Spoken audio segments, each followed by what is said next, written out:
Las Vegas is the city that perhaps most obviously symbolizes America's love affair with the world of entertainment. Its themed hotels, the residencies of huge music stars, the casinos, the colored illuminations pulled together, they offer the chance to be thrilled and, if you're lucky, get rich, all under the gaze of 1,000 fluorescent light bulbs. This morning, however, Vegas is facing up to a much darker reality following the death of at least 50 concert-goers at the hands of a mass murderer. The city that styles itself as the entertainment capital of the world is also now the holder of a much less wanted title as the site of America's deadliest shooting. In the immediate aftermath of the killings, seemingly perpetrated by a man shooting into a crowd from his hotel balcony, thoughts turn to those who have died or been injured, and to the emergency services who have faced a scene of barely imaginable horror. How, we must all wonder, could a person inflict such deliberate pain and suffering on people who were innocently enjoying a musical show? It is a question we have asked in the UK this year too. Donald Trump looked to Twitter to offer his warm condolences to the victims, in a turn of phrase that was archetypically odd. Notably, he made no immediate comment about the identity of the killer, said to be a local white man in his 60s, who does not fit Trump's vision of a terrorist. There will be much debate about Trump's reaction and about the terminology used to describe this tragedy. Unavoidable too will be a reopening of that grand old American pastime, debating whether gun laws are to blame for a massacre. The regulations in Nevada are lax, even by U.S. standards. Permits and licenses are, it seems, an unnecessary burden for people who want to hang around town tooled up to the nines.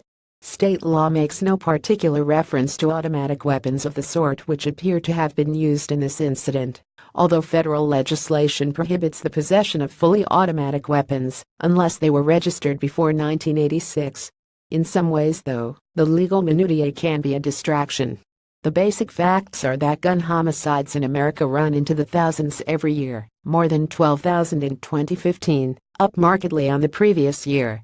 The number of suicides by shooting is also staggering, more than 22,000 in 2015. All in all, up to 100,000 people annually will die or be injured as the result of gun use. All four of the biggest mass killings have happened in the past decade. True, America's annual firearm-related death rate, 10.54 per 100,000 of population in 2014, compares well to some other countries, if those other countries happen to be Brazil 21.2 or El Salvador 45.6 in 2011. But set against France 2.83 in 2012, the UK 0.23 in 2011 or Australia 0.93 in 2013, it would take an ideologue or a madman to conclude that US gun policy is serving the country well. President Obama recognized the lunacy of America's attitude to guns. His rage at the deaths witnessed during his time in office became ever more apparent with every high-profile shooting, yet the rage was matched only by his inability to bring about sufficiently substantive change. Obama's successor is not cut from the same cloth. Indeed, he has rallied the gun lobby to his side, declaring in a speech to the National Rifle Association (NRA) in April that his election had brought an 8-year assault on gun ownership rights to a crashing end.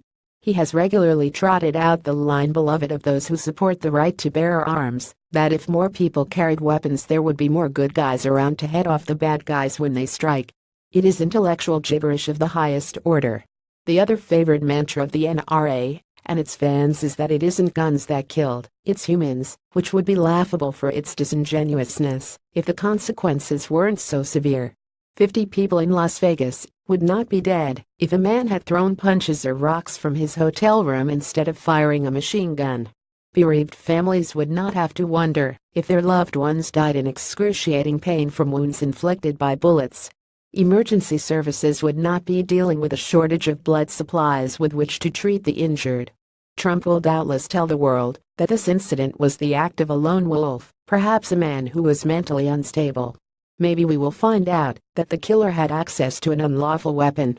We may find he had ideological motives too.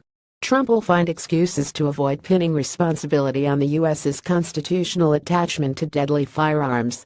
The truth that Trump will not face up to is that America's disastrous relationship with guns is getting worse. Indeed, he cannot face up to it because he, the entertainer president, arch-officer of the gun lobby, is part of the problem. More about Las Vegas. Donald Trump. Stephen Paddock reused content.